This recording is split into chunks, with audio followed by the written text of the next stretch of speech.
So I bought a bunch of gold, or a bit of gold. It's all relative, I guess. Bought a bunch, sold a bit, traded for some, but I think I'm confusing this whole thing, so let's back up.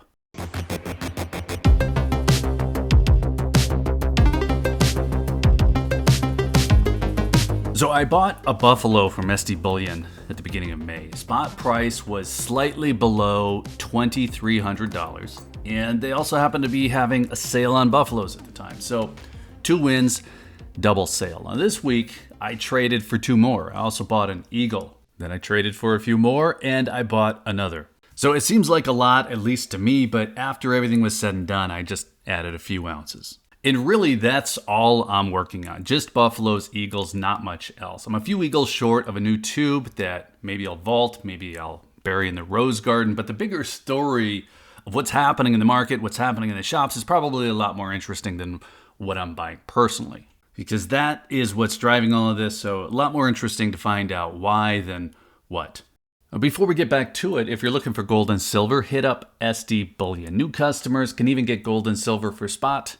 That's sdbullion.com/new.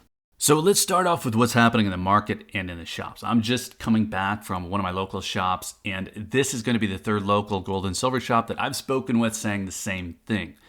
People are not coming in to sell, they're coming in to buy. And maybe that's a surprise to you, maybe that's not. I've kind of heard the opposite around here online, but if you've been in to see your local shops or you've been in contact with any of the online dealers, my guess is you're hearing that story. People are coming in to buy, they're not coming in to sell. So this is great if you're in the business of selling gold or silver. This year has been huge for dealers, at least anecdotally. Cannot speak for the whole industry, of course, but if you've been wondering if higher prices for metals are pushing retail buyers out of the market, that does not seem to be the case. And mostly, that's good for everyone.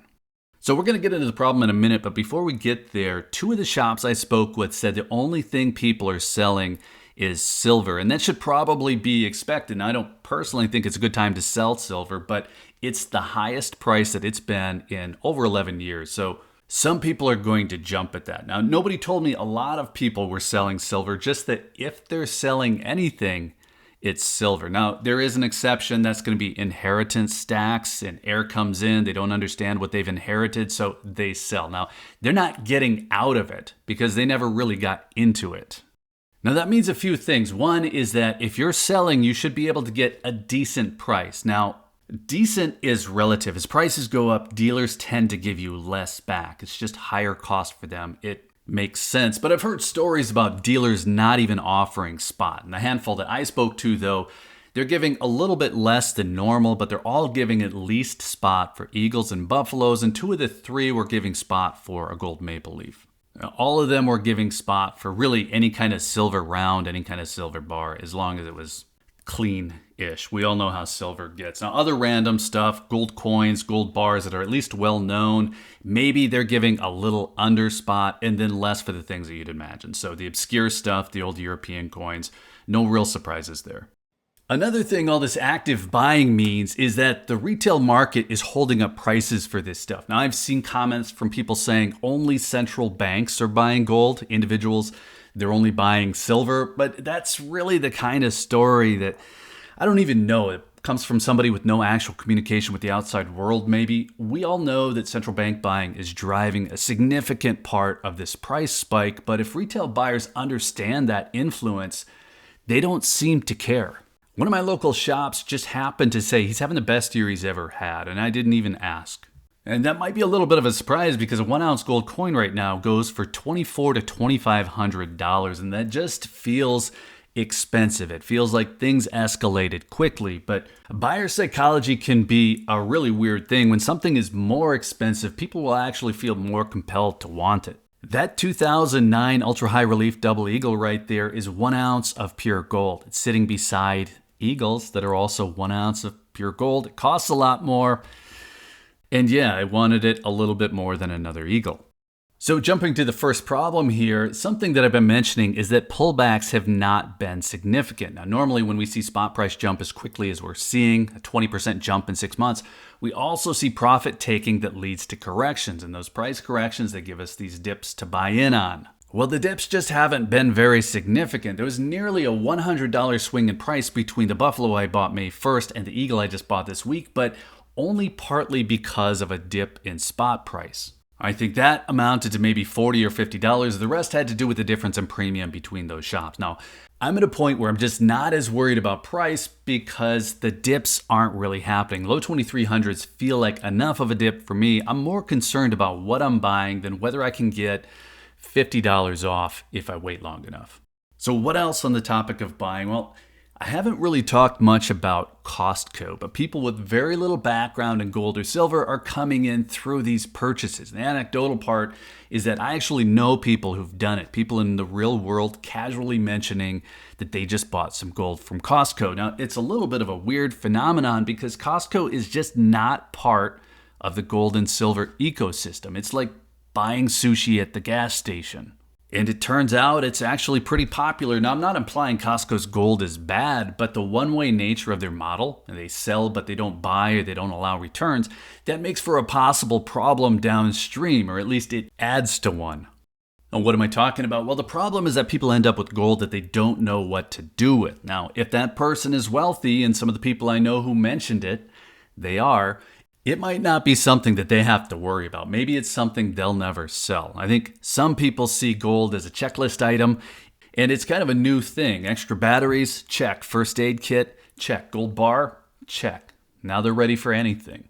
But there are others out there who are going to be selling down those whim buys and possibly selling down all on the same trigger. And that could affect everything that I've been saying about dealers seeing lots of buyers and very few sellers.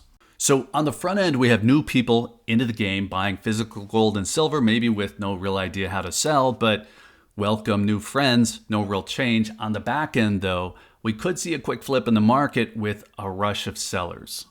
Now, don't hold me to any of this, but my guess is we're going to continue to see strong performance for gold and silver. It doesn't take any real stretch of the imagination to say, but on top of that, we could see some crazy activity. So price movement that pushes price to a point that just isn't sustainable. So a spike in price and then a crash. A crash being 15 to 20% loss in spot price. And what happens in a crash in asset prices? Well, a lot of smart buyers sell toward the top. That pushes prices down, and that gets the attention of the less smart buyers who then all rush in to sell at the bottom. Things change slowly and then all at once. Now, I don't see this being a 2011 to 2013 situation. I'll just give you a chart to show you what that looks like, and we could see some of this. So a possibility of a big price run as everything converges. The prices jump, they go well beyond my baseline case that I mentioned for strong metals performance, and those big changes get a lot of attention, especially from the buyers with little to no history with physical metals. So they're watching what's happening, they're buying on the way up, they're selling on the way down, but they're on a delay, meaning they buy at the top and they sell at the bottom.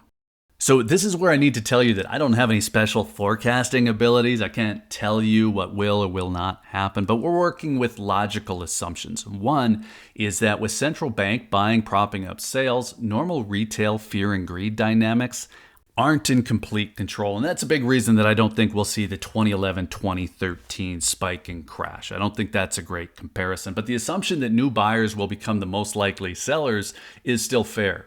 And if those new buyers are Costco buyers and they don't understand how or where to sell, well, a lot of the good that Costco is doing for gold and silver attention right now could backfire. Again, no shade intended there. I just haven't gotten real excited about Costco selling gold. Now, twice now I've checked their prices against ST Bullion, and the price was within $10. I checked the gold maple leaf this week. I checked the Buffalo when I bought it at the beginning of May, and both within $10. But Costco didn't have them available either way. So typically those buyers are stacking cashback programs, rewards, and I get it. I understand the fun in that. But I'd rather have a relationship with a seller who I know will also buy back. And really, that's just a sideshow on the whole topic here. If we put it all together, people are not selling, they're buying, at least in the retail physical market. So the buyer profile might be a little bit different with these new buyers coming in, but it's good in just about every way. The two exceptions that I'm talking about here are just that we aren't seeing significant price drops, so we're not getting the dips that we all like, and new buyers are always going to be likely to become new sellers. They potentially would hit the shops at the same time, flipping the attitudes of the dealers who are buying the gold back. And what we do about all of this is still pretty simple. You buy when it makes sense. So when it makes sense, where it makes sense, what makes sense. I'm not buying a gold bar because I happen to see it on my way to get a case of protein and peanut butter. And then you sell when it makes sense. The important part here is not to follow the herd, ever really, but especially not when we know the herd is bringing in so many new people who might have just been on their way back to the blueberries and bananas and spotted something shiny. Now, no offense if that's you. I still think you made a good decision. So let's call it good there. Let us know if you're buying, what you're buying, where you're buying, when you're buying, whether you're still getting used to the higher prices. And I think we'd all be interested just to hear what's happening in everyone's market. Can't really use my pool of 5 or 6 dealers as what's happening everywhere. So let us know. And then while you're in the comments, be sure to hit the like button if you found any of this interesting. Be sure you're subscribed with notifications turned on if you want to hear more on the topic. And if you're still here, thanks again for watching. I always appreciate your time. Take care.